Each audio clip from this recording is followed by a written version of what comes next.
Hello guys, welcome again my YouTube channel. तो कैसे हो आप लोग? I hope you all are fine. आज का वीडियो अपन डिस्कस करेंगे communication of research finding. Means मतलब अपन ने जैसे अपन ने रिसर्च फाइंडिंग कर ली है, तो अब उस रिसर्च को अपन कम्युनिकेट कैसे करेंगे, मतलब लोगों के पास कैसे शेयर करेंगे। वही अपना क्या कहलाता है, कम्युनिकेशन ऑफ रिसर्च फाइंडिंग कहलाता है। मतलब क्या हो गया कि जो भी अपन ने रिसर्च प्राप्त की है, रिसर्च फाइंड की है, उसको क्या करना, लोगों को शेयर करना या लोगों को प्रोवाइड करना, वही अपनी क्या कहलाती है, कम्युनिकेशन ऑफ रिसर्च फाइंडिंग कहलाती है। तो देखते हैं इसका इंट्रोडक्शन पार्ट। रिसर्च तब तक कंप्लीट नहीं मानी जाती है जब तक कि उसकी फाइंडिंग अदर्स तक शेयर ना किया जाए। मतलब अगर सीधी बात कहें तो रिसर्च से को अपन कंप्लीट नहीं कह सकते जब तक कि अपन क्या कर सकते हैं, रिसर्च की फाइंडिंग को दूसरों लोगों के साथ शेयर नहीं कर सकते। अब इसके बाद में नेक्स्ट है अपना रिसर्चर। नर्सिंग रिसर्च का मेन एम क्या होता है? नॉलेज को शेयर करना, प्रैक्टिस इंप्रूव करना और पेशेंट केयर को बेटर बनाना। मतलब अगर अपन कम्युनिकेट करेंगे नर्सिंग रिसर्च या रिसर्च फाइंडिंग को, तो अपनी जो नर्सिंग रिसर्च होगी वो क्या होगी, उसमें प्रैक्टिस इंप्रूव होगी, पेशेंट केयर को क्या बने करेगी, बेटर करेगी। मतलब अगर अपन जैसे कोई नई रिसर्च कर रहे हैं या नई फाइंडिंग कर रहे हैं, तो अपन हॉस्पिटल पॉलिसी के अंदर अगर वो अप्लाई करेंगे तो लोगों की जो केयर होगी वो क्या होगी, ज़्यादा इफेक्टिव होगी। इसके बाद में अगर नेक्स्ट अपन बात करें तो it is an essential step in research process. जो अपनी कम्युनिकेशन फाइंडिंग है वो क्या होती है, एक असेंशियल स्टेप होती है रिसर्च फाइंडिंग के अंदर या रिसर्च प्रोसेस के अंदर, to share new knowledge and improve nursing practice. मतलब क्या हो गया, जैसे अपन ने अभी अगर अपन बात करें तो जैसे कि पहले क्या चलती थी, हमारे ओपन सर्जरी चलती थी। लेकिन अब जैसे जैसे अपने टाइम के साथ अब क्या चलने लगी, अपने जो भी अपने लेप्रोस्कोपिक सर्जरी उसका उसका आविष्कार हो गया है। तो मतलब न्यू नॉलेज को क्या करना, लोगों के साथ शेयर करना या फिर उसको क्या करना, नर्सिंग के अंदर अप्लाई करना या मेडिकल फील्ड में अप्लाई होगी। तो वो क्या होगी, जो भी अपनी केयर है वो क्या होगी, बेटर होगी। इसके अलावा अगर नेक्स्ट बात करें, communication of research finding refer to the process of sharing the result and conclusion of a study with other. मतलब क्या हो गया, कम्युनिकेशन ऑफ रिसर्च फाइंडिंग किसको रेफर करता है? प्रोसेस, एक प्रोसेस होती है किसकी, शेयर करने की। Process of share the result and conclusion of a study with other. मतलब दूसरे लोगों को क्या करना, अपनी स्टडी, जो भी अपन ने स्टडी की है, जिसके बारे में भी अपन ने स्टडी की है, वो क्या करना, लोगों को शेयर करना या फिर उनके रिजल्ट को शेयर करना और उनसे कौन कौन से कंक्लूजन निकल सकते हैं वो प्राप्त करना। वही अपनी क्या कहलाती है, कम्युनिकेशन ऑफ रिसर्च फाइंडिंग कहलाती है। तो ये था हमारा definition and introduction part of communication of research finding. इसके बाद में अपन नेक्स्ट अगर बात करें तो नेक्स्ट क्या है, कम्युनिकेशन में भी फॉर्मल और इनफॉर्मल। जो हमारी कम्युनिकेशन है वो क्या हो सकती है, अपनी फॉर्मल भी हो सकती है, इनफॉर्मल भी हो सकती है। फॉर्मल की अपन बात करें तो फॉर्मल का मतलब है कि जो भी हमने क्या किया है, रिसर्च फाइंडिंग की है। रिसर्च फाइंडिंग करने के बाद में हमने लोगों के साथ कम्युनिकेट किया है, तो वो एक ऑफिशियल हो सकती है। मतलब मैंने एक ऑफिशियली मैंने क्या किया, कम्युनिकेट किया है। मतलब कि जैसे कि एक की रिसर्च के अंदर मैंने कोई सी भी एक रिसर्च की है, ठीक है, तो उसको मतलब मेरे स्टाफ को बताना या फिर मेरे बॉस को बताना, तो ऑफिशियल हो गई। ओके।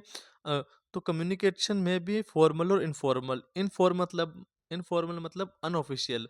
अनऑफिशियल की बात करें तो जैसे कि मैंने कोई भी कम्युनिकेशन का रिसर्च की है, ठीक, मतलब मैंने कोई भी रिसर्च की है, तो मैंने रिसर्च करने के बाद कम्युनिकेट करने का जरिया मैंने जैसे सोशल मीडिया हो गया या फिर टीवी प्रसारण, किसी के भी थ्रू क्या कर दिया है, अनऑफिशियल। मतलब लोगों के साथ मैंने अपनी रिसर्च को सबको बता दिए हैं बिना कुछ भी उसका फाइंडिंग या रिजल्ट आए, तो वो अपनी क्या कहलाती है, अनऑफिशियल कहलाती है।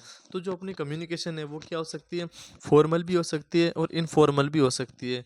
Can acquire in multitude of presentation. मतलब अब जो भी इसका प्रेजेंटेशन है वो अपना क्या हो सकता है, मल्टीट्यूड हो सकता है, मतलब अलग अलग प्रेजेंटेशन हो सकता है। इसके बाद में अगर नेक्स्ट अपन बात करें तो नेक्स्ट क्या है, the way to communicate and disseminated the research finding include. मतलब कौन कौन से तरीके, कौन कौन से वे है जिसके द्वारा हम क्या कर सकते हैं, कम्युनिकेट कर सकते हैं या फिर डिससेमिनेटेड कर सकते हैं अपनी रिसर्च फाइंडिंग को। डिससेमिनेटेड मतलब वो क्या है कि प्रसारित कर सकते हैं।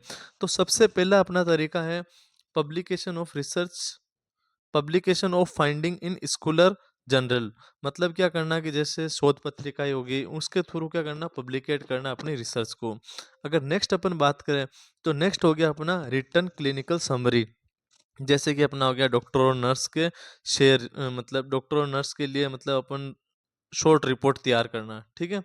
ये हो गया अपना तरीका हो गया, ओके। इसके अलावा अगर नेक्स्ट अपन बात करेंगे तो नेक्स्ट क्या हो गया अपना presentation at national and local presentation conference. मतलब अपन से जैसे कोई कॉन्फ्रेंस लिए टीवी में या मीडिया, फिर कोई भी अपनी कॉन्फ्रेंस हो गई, तो कॉन्फ्रेंस में अपन क्या कर सकते हैं, अपनी अपने जो भी प्रेजेंटेशन किया है, जो भी अपन ने रिसर्च की है, उसको प्रेजेंटेशन कर सकते हैं, उसको दिखा सकते हैं, ओके। इसके अलावा अगर नेक्स्ट अपन बात करें तो नेक्स्ट हो गया अपना तरीका poster presentation at local and national conference. Upon poster के थ्रू भी अपन क्या कर सकते हैं, अपने जिस बारे में रिसर्च किए उसको अपन क्या कर सकते हैं, शो ऑफ कर सकते हैं या फिर अपन बता सकते हैं। इसके अलावा अगर नेक्स्ट अपन बात करें कि नेक्स्ट तरीका क्या है, डिसर्टेशन। डिसर्टेशन मतलब क्या होना, detailed detailed return research report. मतलब क्या हो गया कि जैसे अपन ने कोई भी रिसर्च की है तो उसका क्या करना है कि पूरी अपने एक समरी बना के फिर लोगों को दिखाना। फॉर एग्जांपल मैंने एक लेसन प्लान तैयार किया है कि कोई से भी टॉपिक पे, जैसे मैनुअल रिमूवल ऑफ प्लेसेंटा, तो मैंने मैनुअल रिमूवल ऑफ प्लेसेंटा के बारे में पूरी जानकारी प्राप्त की है। फिर उनको उसमें क्या क्या उसके साइन और सिम्टम्स शो हो रहे थे और कौन कौन से साइन और सिम्टम्स बुक के अंदर है, तो पूरी डिटेल रिसर्च करना वो क्या कहलाता है, अपना डिसर्टेशन कहलाता है। मतलब डिटेल्ड रिटर्न रिसर्च रिपोर्ट अपनी क्या कहलाती है, डिसर्टेशन कहलाती है। इसके अलावा अगर नेक्स्ट वे की बात करें अपने प्रेजेंटेशन एट जनरल क्लब्स, मतलब अगर अपन बात करें तो हॉस्पिटल हो गया, कॉलेज हो गया, उसमें एक मीटिंग अरेंज करके फिर प्रेजेंटेशन करना, वो अपना क्या कहलाता है, प्रेजेंटेशन एट जनरल क्लब्स कहलाता है। मतलब अपन ने क्या किया, क्लब्स मतलब एक जैसे कि कॉलेज या फिर एक अपन ने हॉस्पिटल में अपन ने क्या एक मीटिंग अरेंज की है, फिर लोगों को अपन जो भी अपन ने रिसर्च की है उसको क्या कर रहे हैं, कम्युनिकेट कर रहे हैं। तो ये भी अपना क्या हो गया, एक तरीका हो गया। इसके अलावा अगर नेक्स्ट बात करें तो presentation at continue education in service, मतलब अपन कोई भी रिसर्च की फाइंडिंग कर रहे हैं, जो भी अपने साथ जुड़े हुए लोग हैं उनको क्या करना, जो भी अपन ने नेक्स्ट क्या अपना स्टेप रहेगा उसके बारे में तैयार करना या उसके बारे में रिपोर्ट करना, वो भी अपनी क्या कहलाती है, कंटिन्यू एजुकेशन कहलाती है। ये था अपना way of communicate of nursing. मतलब अपन कौन कौन से तरीके से रिसर्च फाइंडिंग को कम्युनिकेट कर सकते हैं। इसके अलावा अगर नेक्स्ट टॉपिक की बात करें तो नेक्स्ट आ गया अपना पर्पस। मतलब अपना जो भी कम्युनिकेट करने का क्या पर्पस है, अपन क्यों कम्युनिकेट कर रहे हैं रिसर्च फाइंडिंग को नर्सिंग के अंदर। तो सबसे पहला पर्पस है टू शेयर न्यू नॉलेज। अगर अपन क्या करेंगे, लोगों को कम्युनिकेट करेंगे अपने जब भी अपन ने रिसर्च की है, तो अपने को क्या होगी, नई नॉलेज शेयर करने को मिलेगी या फिर नॉलेज लोगों को भी क्या करेगा होगा कि नई नॉलेज गेन होगी। इसके अलावा दूसरी है to improve nursing practice through evidence based practice. मतलब अगर जैसे अपन ने नर्सिंग के अंदर कोई भी रिसर्च फाइंडिंग की है तो उससे क्या होगी, अपनी इम्प्रूव होगी नर्सिंग केयर प्रैक्टिस। इसके अलावा अगर नेक्स्ट अपन बात करेंगे तो to avoid unnecessary duplication of research. मतलब अगर बात करें तो सेम रिसर्च क्या होगी, दोबारा होने से क्या हो जाएगी, बच जाएगी। जैसे कि मैं मान लो कोई टॉपिक पे रिसर्च कर रहा हूँ, कोई अदर पीपल भी उसी टॉपिक पे रिसर्च कर रहा है, तो मैंने पहले ही लोगों के साथ कम्युनिकेट कर दिया है, तो वो रिसर्च दोबारा होने से क्या हो जाएगी, बच जाएगी। तो ये भी अपना क्या एक पर्पज है रिसर्च को कम्युनिकेट करने का, ठीक है। इसके अलावा अगर नेक्स्ट अपन बात करें तो to assist in decision making and policy formation. मतलब क्या हो गया कि डिसीजन और पॉलिसी बनाने में हेल्प करता है अपना रिसर्च फाइंडिंग। ये था हमारा पर्पस थे। इसके अलावा अगर नेक्स्ट अपन बात करें तो नेक्स्ट है अपना गाइडलाइन फॉर इफेक्टिव कम्युनिकेशन। अपने को इफेक्टिव कम्युनिकेशन बनाने के लिए कौन कौन से गाइडलाइन को फॉलो करना पड़ेगा। तो सबसे पहली गाइडलाइन है अपनी फाइंड करना clear and simple language, okay. मतलब जो भी अपन फाइंडिंग कर रहे हैं वो अपनी क्लियर होनी चाहिए और सिंपल लैंग्वेज में होनी चाहिए, ओके। तभी अपनी रिसर्च क्या होगी, इफेक्टिव होगी और लोगों के पास ज़्यादा से ज़्यादा शेयर हो पाएगी। इसके अलावा अगर नेक्स्ट अपन बात करें तो नेक्स्ट हो गया टारगेट ऑडियंस को ध्यान में रखा जाए। मतलब जैसे कि अगर मैं नर्सिंग लाइन में रिसर्च कर रहा हूँ तो तो नर्सिंग लोगों को या फिर नर्सेस को ही ये अपने बारे में बात बताऊं, न कि अदर्स पीपल। अगर वो इस चीज़ को देखेंगे तो उनको इनसे मतलब ही नहीं है। तो मतलब जो अपना टारगेट ऑडियंस है ना, उनको हमेशा अपने को ध्यान में रखना चाहिए। इसके अलावा अगर नेक्स्ट अपन गाइडलाइन की बात करें तो नेक्स्ट हो गया अपना डाटा एक्यूरेट और अनबायस्ड हो। मतलब जो भी अपन ने डाटा कलेक्ट किया है वो क्या होना चाहिए, एक्यूरेट होना चाहिए और अनबायस्ड, मतलब बिना पक्षपात के होना चाहिए। इसके अलावा अगर नेक्स्ट अपन बात करें कि नेक्स्ट गाइडलाइन क्या है, नेक्स्ट गाइडलाइन है अपनी टेबल ग्राफ का यूज़ हो। मतलब जैसे अपन टेबल या फिर ग्राफ्स प्रेजेंटेशन इसका अच्छे से यूज़ में लेंगे तो अपनी जो कम्युनिकेटिंग होगी वो क्या होगी, इफेक्टिव होगी। तो ये थे हमारे गाइडलाइन फॉर इफेक्टिव कम्युनिकेशन। इसके अलावा अगर नेक्स्ट अपन बात करें, नेक्स्ट क्या है, barrier in communication of research finding. कौन कौन से ऐसे बैरियर्स है, बैरियर्स की बात करें तो कौन कौन से ऐसी बाधा या फिर कौन कौन से ऐसे रुकावट है जो क्या कर सकते हैं, रिसर्च फाइंडिंग के कम्युनिकेशन को रोक सकते हैं। सबसे पहला है अपना कॉम्प्लेक्स लैंग्वेज। कॉम्प्लेक्स लैंग्वेज मतलब जैसे समझने वाले लोग हिंदी में बात कर रहे हैं और आप उनको उर्दू में समझा रहे हो, तो जो रिसर्च फाइंडिंग का कम्युनिकेट है वो क्या होगा, इफेक्टिव नहीं होगा। ओके। इसके अलावा अगर अपन बात करें तो लिमिटेड असेस टू जर्नल, मतलब जर्नल के लिए इजी लैंग्वेज होनी चाहिए, ठीक है, इजी अवेलेबल नहीं है, ठीक है। मतलब जैसे आप बहुत सारे लोगों के पास पहुंचाना चाह रहे हो लेकिन वो रिसर्च अपने कम लोगों के पास ही पहुंची है, तो वो भी अपना क्या है, एक बैरियर है। ओके।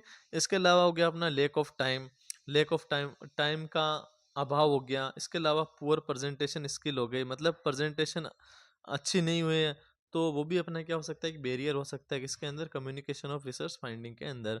तो ये थे हमारे barrier of communication, barrier in communication of research finding. इसके अलावा नेक्स्ट अपन बात करें तो रोल ऑफ नर्स। नर्स का क्या रोल होता है कम्युनिकेशन ऑफ रिसर्च फाइंडिंग के अंदर, मतलब रिसर्च फाइंडिंग को कम्युनिकेट करने के लिए नर्स का क्या रोल होता है। तो सबसे पहला नर्स का रोल है फाइंडिंग अप्लाई इन प्रैक्टिस। सबसे पहले जो भी अपन ने फाइंडिंग की है उसको क्या करना, अप्लाई करना किसमें, एविडेंस बेस्ड प्रैक्टिस के अंदर। इसके अलावा अगर बात करें अपन शेयर विथ कलीग्स, मतलब जो भी अपने साथी है या सहपाठी है उनको क्या करना, शेयर करना, ताकि जो रिसर्च होगी वो क्या होगी, ज़्यादा इफेक्टिव होगी या ज़्यादा यूजफुल होगी। इसके अलावा अगर नेक्स्ट अपन बात करें तो नेक्स्ट हो गया अपना एविडेंस बेस्ड केयर प्रोमोट, मतलब कि नर्स को क्या करना चाहिए, जो भी अपन ने रिसर्च की है उसको क्या करना, जैसे किसी भी टॉपिक के बारे में अपन ने रिसर्च की है, किसी भी इंटरवेंशन हो गया या फिर किसी भी एक आउटकम के बारे में अपन ने रिसर्च की है, तो उसको क्या करना, एविडेंस बेस्ड केयर में शामिल करना और देखना कि वो जो अपन ने रिसर्च की है वो कितना प्रिवेंटिव और प्रोमोटिव है। तो ये थे हमारे role of nurse in communication of research finding के। तो थैंक यू गाइस, अगर ये वीडियो आपको समझ में आया है तो लाइक और शेयर करें।